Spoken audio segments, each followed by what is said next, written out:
आपका मतलब नहीं बनता, क्योंकि आपने अपना एक आवाज़ उठाई थी, वो आपकी आवाज़ बुलंद हो गई है, कामयाब हो गई है, पूरे दिल्ली वालों की कामयाबी आवाज़ हुई है। अलग अलग जगहों से आवाज़ उठाई थी सबने नरेश यादव को लेकर के, वो सब कुछ हो गया। लेकिन आपका मतलब नहीं बनता कि अब्दुल रहमान साहब पर आप कोई इल्ज़ाम लगाएं, चौधरी जुबैर साहब पर कोई इल्ज़ाम लगाएं। देखिए, चौधरी जुबैर साहब के वालिद साहब 23 साल रेगुलर उस विधानसभा से विधायक रहे। 23 साल।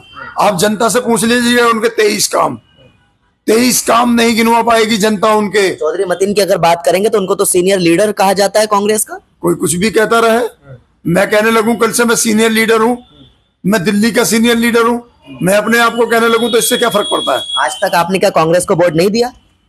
जब कोई ऑप्शन नहीं था तब कांग्रेस को वोट दिया। जिस दिन से मेरे कायद खड़े हो गए मैं उनके साथ खड़ा हुआ हूँ। जहां जहां मेरे कायद की सीट आती है मैं वहां उनके साथ खड़ा रहता हूं। कंटिन्यू जीतने वाले चौधरी मतीन ही थे कांग्रेस से, कोई और नहीं। उस वक्त AIMIM नहीं थी ना दिल्ली में, अब आ गई है, अब दिखा देंगे इंशाल्लाह। उस वक्त तो ऑप्शन ही नहीं था कोई। तो आप सीनियर नहीं मानते चौधरी मतीन को? कैसे मानूं?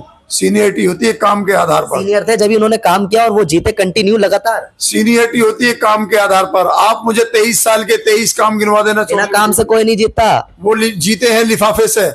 मैं बता देता हूँ आपको, वो सिर्फ इस चीज से जीते कि वहां पर कोई ऑप्शन नहीं था, केवल 2 ही पार्टियां थी, एक तो कांग्रेस पार्टी, दूसरी जो है बीजेपी पार्टी। बीजेपी के साथ मुसलमान जाता नहीं है तो दूसरी कौन बची? कांग्रेस पार्टी। इसलिए उनको जिता देते थे। आप बता दीजिए जिस दिन से तीसरा ऑप्शन मुसलमानों के पास आया, क्या मुसलमानों ने उनको जिताया? सीलमपुर की विधानसभा से अब भी यही आवाज है कि कोई और नहीं, चौधरी जुबैर ही होंगे। टक्कर में चाहे कितने लग जाए, लाइन में चाहे कोई भी लग जाए। पिछले 10 साल में क्यों नहीं जीते उनके वालिद साहब? बिल्कुल टिकट दिया आम आदमी पार्टी ने नरेश यादव को दोबारा, क्योंकि उसको टिकट दिया।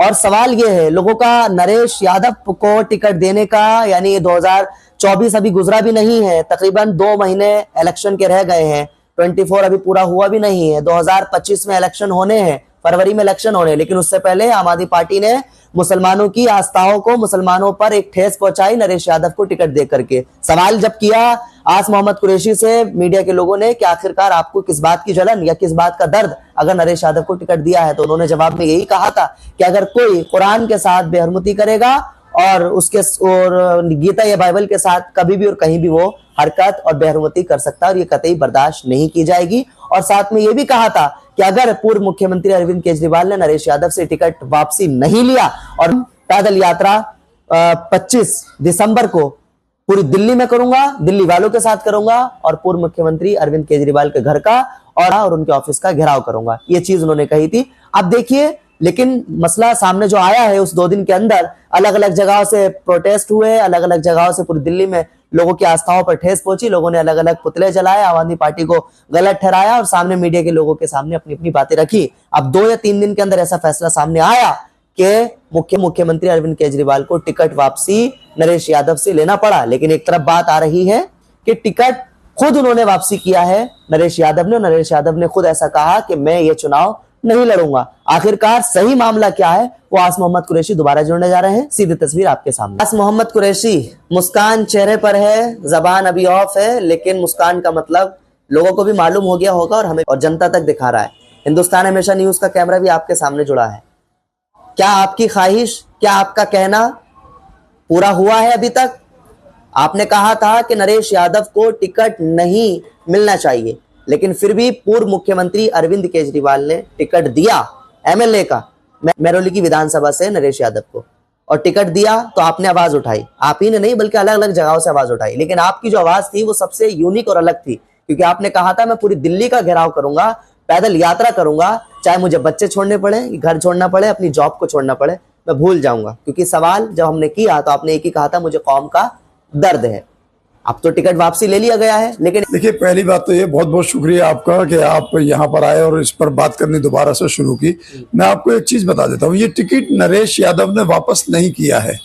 ये जीत हुई है दिल्ली की जनता की, ये जीत हुई है दिल्ली की तमाम हिंदू, मुस्लिम, सिख, ईसाई और बौद्ध धर्म और पारसी धर्म, जैन धर्म, इन सभी लोगों की जीत है। क्यों है?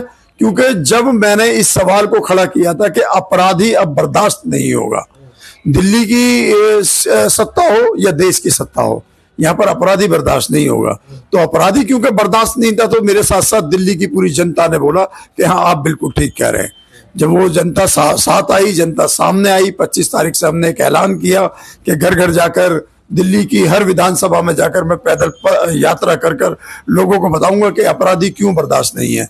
आज अभी अरविंद केजरीवाल जी से हमारी एक डिमांड हो रहा है, वो डिमांड ये है कि अरविंद केजरीवाल जी, दिल्ली से आपको माफी मांगनी पड़ेगी, और दिल्ली से ही नहीं बल्कि देश से आपको माफी मांगनी पड़ेगी कि आप इस तरीके की अपराधियों को टिकट देकर फिर एक नया षड्यंत्र रचते हैं कि वो टिकट आपने नहीं ली। अभी नरेश यादव कहते हैं कि मैंने चुनाव लड़ने से इनकार किया है, यहाँ पर नरेश यादव बड़ा बनने की कोशिश कर रहे हैं, तो आपने टिकट को उनको जो है वापस नहीं लिए। जैसे भी, लेकिन टिकट तो हुआ ना वापसी, लड़ने का मना हुआ। आप चाहते थे वो सामने ना आया, वो आप लोग ये चाह रहे थे, आपने कहा दिल्ली वाले चाह रहे थे। चलिए, कुरान की बेहुरमती करी, उन्हें शायद शर्मिंदगी हो गई, उन्होंने चुनाव लड़ने से मना कर दिया। अब इसमें जरूरी थोड़ी कि मुख्यमंत्री खुद आए या आपके पैरों पे गिरे या आपसे माफी मांगे, ये कोई जरूरी थोड़ी है। नहीं, पैरों पर गिरने वाली बात हमने कभी नहीं कही। अब मैंने कहा कि दिल्ली की जनता से, देश की जनता से अरविंद केजरीवाल को इस पर माफी मांगनी पड़ेगी।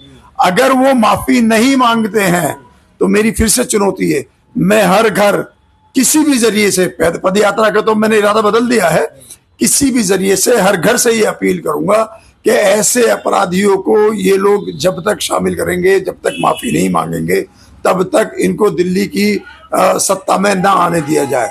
खामियाजा भुगतना पड़ेगा अरविंद केजरीवाल को इसका, इसी 2025 के चुनाव में खामियाजा भुगतना पड़ेगा। तो आपसे मैं फिर से कह रहा हूं अरविंद केजरीवाल जी कि आपको माफी मांगनी पड़ेगी। अब भी माफी मांगनी पड़ेगी? बिल्कुल माफी मांगनी पड़ेगी, बिना माफी के बात नहीं बनेगी। आप भूल रहे हैं वो दिल्ली के राजा रह चुके हैं। तो क्या राजा जनता से ऊपर है? राजा जनता के बाद में है। इतनी बड़ी भी कोई गलती नहीं करी जितना आप खामियाजे की बात कर रहे हैं। आप किसी भी धर्म के बारे में कुछ भी कहते हो और आप कहते हो गलती नहीं है। मेरे देश के अंदर धर्म के लिए लोग जीते हैं। यहाँ लोग हिंदू धर्म के लिए जीते हैं, यहाँ लोग मुस्लिम धर्म के लिए जीते हैं, यहाँ लोग सिख धर्म के लिए जीते हैं, यहाँ लोग ईसाई धर्म के लिए जीते हैं। यहाँ पर धर्म को सर पर बिठाया जाता है मेरे देश के अंदर। दोबारा फिर वही, जब आपको पता है, पूरे देश को पता है कि जो कानूनी तौर पर जो सजा नरेश यादव को हुई, 2 साल की सजा, 11,000 का जुर्माना, तो अब इतना काफी नहीं। और अब इतने आप लोगों ने इस पर भी सहमति नहीं चाहिए। आप लोगों ने कहा कि टिकट नहीं होना चाहिए एमएलए का नरेश यादव को, वो भी अब खत्म हो गया मामला। अब क्या जबरदस्ती के आप लोग लगे पड़े हैं? नहीं, जबरदस्ती नहीं है, ये हमारी शर्त है, ये दिल्ली की शर्त है, ये देश की शर्त है। और ये केवल अरविंद केजरीवाल के लिए नहीं है, बल्कि सत्ता में बैठी हुई या सत्ता से बाहर, ये तो सभी प्रकार की राजनीतिक पार्टियों के लिए भी है कि वो अपराधियों को सत्ता में लाना बंद करें। ये पूरे देश के लिए कह रहा हूं मैं, ये सिर्फ अरविंद केजरीवाल के लिए नहीं कह रहा हूं मैं। मतलब इतना कुछ हुआ, क्या पूर्व मुख्यमंत्री जी का, अरविंद केजरीवाल का आप शुक्रिया अदा नहीं करते, थैंक यू नहीं बोलते उनको? नहीं, अरविंद केजरीवाल जी का शुक्रिया कहां बनता है? ये तो नरेश यादव ने चुनाव लड़ने से मना किया है। अरविंद केजरीवाल ने कब कहा कि हम उसे चुनाव नहीं लड़ाना चाहते? अरविंद केजरीवाल ने तो एक बार भी नहीं कहा है कि उसे हम चुनाव नहीं लड़ाना चाहते। देखिए, नरेश यादव को आप लोगों ने बेइज्जत कर करके छन्नी कर दिया, पुतले उनके भी जलाए, गालियां तमाम खुले लफ्जों में दी गई मीडिया के सामने। तो जाहिर है कोई भी हो उसकी जगह अगर आप होते तो आप भी पटरी से बाहर भागते। तो जाहिर ये भगाए हैं, ये जो भी कुछ भी हो उनके साथ, वो एक सेपरेट मैटर है। मैं उसको भी आपको जल्दी एक नया खुलासा करने वाला हूँ कि वो क्यों गए हैं। अभी बाकी है, उसमें अभी चीजें बाकी हैं, लेकिन फिलहाल जो है हमारी अभी एक शर्त बाकी है, दिल्ली की जनता की, देश की जनता की एक शर्त अभी बाकी रह गई है कि अरविंद केजरीवाल अभी माफी मांगे तुरंत, वरना तो तैयार हो जाए 2025 में इसका खामियाजा भुगतने के लिए इलेक्शन में। सब ऐसे ही बोलते हैं, जो बोलते होंगे हम कर दिखा देंगे इंशाल्लाह। नरेश यादव को टिकट तो रिटर्न हुआ और नरेश यादव ने खुद कहा कि अब मैं ये चुनाव नहीं लड़ूंगा। क्या अब AIMIM का फायदा इससे कुछ होने वाला है, आपको लगता है कुछ? AIMIM को तो पहले भी कोई नुकसान नहीं था, वो तो पहले भी फायदे में थी, आज भी फायदे में है। आप लोग बोलते हो ना कि AIMIM जो है कौम की आवाज बनती है, नहीं, मुसलमानों की आवाज बनती है। AIMIM केवल कौम की और मुसलमानों की आवाज नहीं है। AIMIM तो वो पार्टी है जो गैर मुस्लिमों को भी साथ लेकर चलती है। बताइए हमने कब सिखों की आवाज नहीं उठाई? बताइए हमने कब दलितों की आवाज नहीं उठाई? बताइए हमने कौन सा दिन ऐसा हुआ जब SC ST पर कोई जुल्म हुआ हो हमने उसकी आवाज ना उठाई हो? हम तो सबकी आवाज बनते हैं, सबकी आवाज उठाते हैं। आपके सकते हम सबके साथ हैं। बताइए जब दलितों के साथ जुल्म हुआ है AIMIM खड़ी हुई है या नहीं हुई है? आप बताइए जब SC ST के साथ जुल्म हुआ है AIMIM खड़ी हुई है नहीं हुई है? अपने नंबर बढ़ाने के लिए आई जाती है, कोई भी पार्टी हो, कोई जरूरी थोड़ी है। और भी आ सकते हैं। संसद में कौन दहाड़ता है, रोड पर उनके लिए कौन उतरता है, वो असदुद्दीन ओवैसी है, असदुद्दीन ओवैसी की पार्टी है। राहुल गांधी भी संसद में चिल्लाते हैं, अखिलेश यादव भी संसद में चिल्लाते हैं, कोई जरूरी नहीं है कि AIMIM वाले भी चिल्लाते हैं। असर क्या रहता है उनकी आवाज का, असदुद्दीन ओवैसी की आवाज का? ये अपनी अपनी बात का विषय है, कोई बड़ा मसला नहीं है। असदुद्दीन ओवैसी साहब की जब आवाज आती है तो पूरी संसद उसको सुनती है। और इनको तो नाम दे रखा है, एक को पप्पू दे रखा है, एक को बबुआ दे रखा है, तो पप्पू और बबुआ की आवाज कौन सुनता है? हर पार्टी हर किसी को नाम देती है। आप हमें बता दीजिए, कोई बिना साहब के बोलता हो तो। रहमान साहब से, जो पूर्व MLA रह चुके हैं सिलमपुर से ही आपके, तो एक मीडिया से उन्होंने एक बात कही थी। जब उनसे पूछा गया AIMIM भी टक्कर में है, तो उन्होंने कहा था AIMIM का काम तो सिर्फ वोट को काटना है। इस बार रहमान साहब काट रहे हैं ना वोट, तो उसी तरीके का हो रहा है कुछ। इस बार रहमान साहब, इस बार जो है चौधरी जुबैर साहब, ये दोनों वोट कटवाए हैं सिलमपुर के अंदर। जब AIMIM आएगी तो आप देखिएगा कि जीतेगा कौन। इंशाल्लाह AIMIM वहां से जीतेगी 100%। कॉन्फिडेंस सबको होता है, 100% हमें कॉन्फिडेंस है, और हमारा कॉन्फिडेंस अपर लेवल है। इंशाल्लाह बहुत ऊपर लेवल का कॉन्फिडेंस है, क्योंकि हम जीत रहे हैं। कहां से? सिलमपुर से दिल्ली की 10 सीटें जीत रहे हैं। अच्छा, दिल्ली की 10 सीट पर इलेक्शन लड़ाएंगे और दिल्ली की 10 सीटें जीतेंगे बहुत बड़ा दावा कर रहे हैं। इंशाल्लाह 100%। 100% तो आपके जो पूर्व MLA हैं अब्दुल रहमान साहब भी कहते हैं। उनको कहने दीजिए, उनके काम गिनवा देंगे। बहुत गिनवाए उन्होंने, हमें भी काम गिनवाए। आप बैठिएगा, किसी दिन मैं पूरी लिस्ट लेकर बैठ जाऊंगा आपके पास कि उन्होंने क्या किया क्या नहीं किया। हर किसी को काम, हर किसी का अच्छा नहीं लगता। नहीं, हर किसी की बात नहीं है, मैं तो डिटेल के साथ आऊंगा आपके पास। मैंने अभी तो आपसे बात नहीं की उसके बारे में। आप आ जाइएगा अगले 30 दिन के अंदर, मैं आपको कंप्लीट RTI की डिटेल के साथ उनकी पूरा ब्यौरा दे दूंगा। उन्होंने क्या किया। RTI तो झूठा भी लग जाता है जनाब। RTI झूठी कभी नहीं होती पत्रकार साहब, आपको बहुत अच्छी तरीके से पता है। RTI जो है गवर्नमेंट का रिकॉर्ड है, वो झूठा नहीं हो सकता। लगाने वाला एक आप जैसा इंसानी होता है। हाँ, तो क्या हो गया, RTI तो लगाऊंगा मैं। RTI लगाकर जवाब मांग लूंगा, आपको दे दूंगा पूरी डिटेल की क्या क्या हुआ, क्या क्या घपला हुआ है, पूरे सबूत के साथ। 100%। बिना सबूत के मैं आज बात क्यों नहीं कर रहा? क्योंकि मेरे पास आज वो चीजें अभी मौजूद नहीं, इसलिए मैं आपसे बात नहीं कर रहा। आप एक इल्जाम लगा रहे हैं पूर्व MLA साहब पर। मैं बड़ा इल्जाम लगा रहा हूँ। आपका मतलब नहीं बनता, क्योंकि आपने अपना एक आवाज उठाई थी, वो आपकी आवाज बुलंद हो गई है, कामयाब हो गई है, पूरे दिल्ली वालों की कामयाबी आवाज हुई है। अलग अलग जगहों से आवाज उठाई थी सबने नरेश यादव को लेकर के, वो सब कुछ हो गया। लेकिन आपका मतलब नहीं बनता कि अब्दुल रहमान साहब पर आप कोई इल्जाम लगाए, चौधरी जुबैर साहब पर कोई इल्जाम लगाए। देखिए, चौधरी जुबैर साहब के वालिद साहब 23 साल रेगुलर उस विधानसभा से विधायक रहे। 23 साल। आप जनता से पूछ लीजिएगा उनके 23 काम नहीं गिनवा पाएगी जनता उनके। चौधरी मतीन की अगर बात करेंगे तो उनको तो सीनियर लीडर कहा जाता है कांग्रेस का। कोई कुछ भी कहता रहे, मैं कहने लगूं कल से मैं सीनियर लीडर हूं, मैं दिल्ली का सीनियर लीडर हूं, मैं अपने आप को कहने लगूं, तो इससे क्या फर्क पड़ता है? आज तक आपने क्या कांग्रेस को वोट नहीं दिया? जब कोई ऑप्शन नहीं था तब कांग्रेस को वोट दिया। जिस दिन से मेरे कायद खड़े हो गए मैं उनके साथ खड़ा हुआ हूँ। जहां जहां मेरे कायद की सीट आती है मैं वहां उनके साथ खड़ा रहता हूं। कंटिन्यू जीतने वाले चौधरी मतीन ही थे कांग्रेस से, कोई और नहीं। उस वक्त AIMIM नहीं थी ना दिल्ली में, अब आ गई है, अब दिखा देंगे इंशाल्लाह। उस वक्त तो ऑप्शन ही नहीं था कोई। तो आप सीनियर नहीं मानते चौधरी मतीन को? कैसे मानूं? सीनियरिटी होती है काम के आधार पर। सीनियर थे जब उन्होंने काम किया और वो जीते कंटिन्यू लगातार। सीनियरिटी होती है काम के आधार पर। आप मुझे 23 साल के 23 काम गिनवा देना बिना काम से कोई नहीं जीतता। वो जीते हैं लिफाफे से।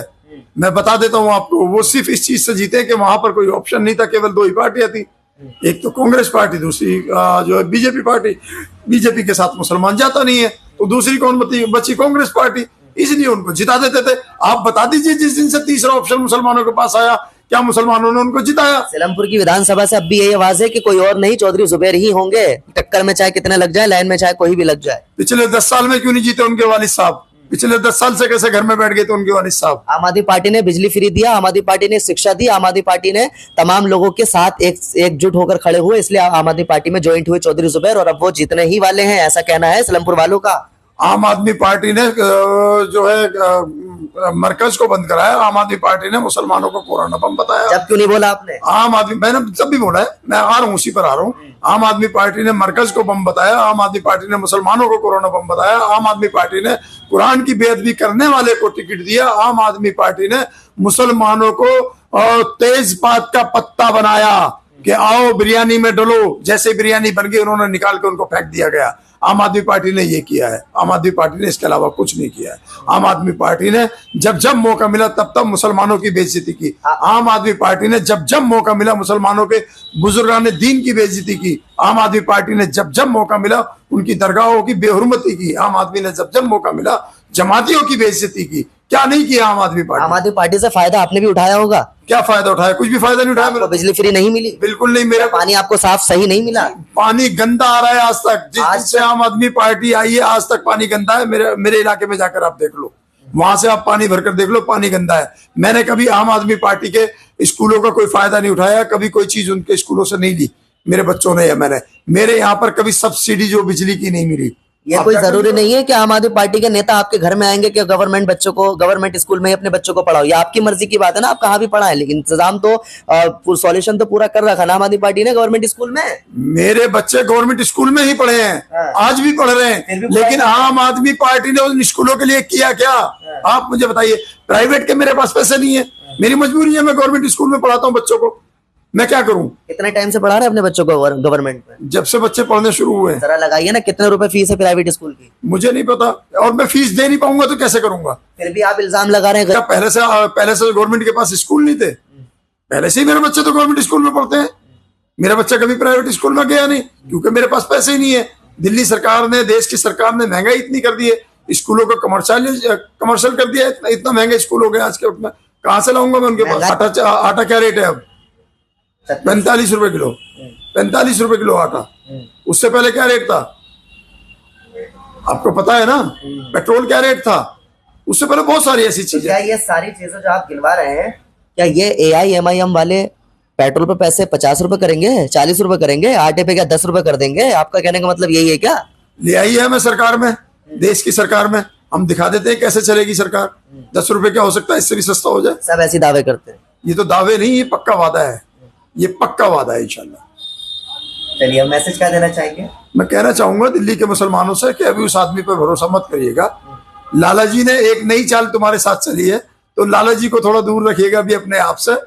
ये लाला जी ने टिकट वापस अगर कराई है, अगर लाला जी ने टिकट वापस कराई है, यानी अरविंद केजरीवाल जी ने टिकट वापस कराई है, तो एक नया लालच दिया है नरेश यादव को कि हम आपको राज्यसभा से लेकर आएंगे। और अगर उन्होंने टिकट वापस नहीं कराई है तो नरेश यादव ने की है, फिर अरविंद केजरीवाल आपसे माफी मांगेंगे। और जब तक उन पर भरोसा नहीं किया जाएगा, जब तक अरविंद केजरीवाल माफी ना मांगे, कोई और उसके बाद में बात करेंगे इंशाल्लाह। चलिए, बहुत शुक्रिया साथियों।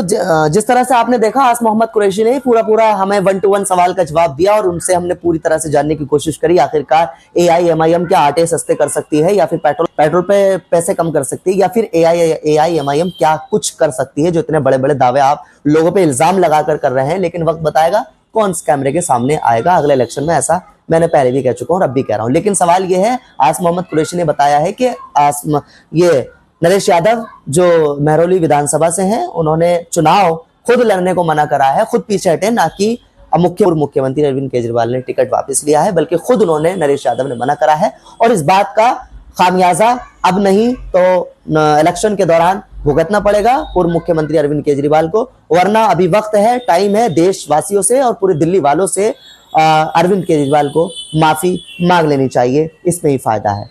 देखते हैं क्या कुछ होगा आने वाले वक्त में, ये आपके सामने होगा। बहुत शुक्रिया, थैंक यू वेरी मच।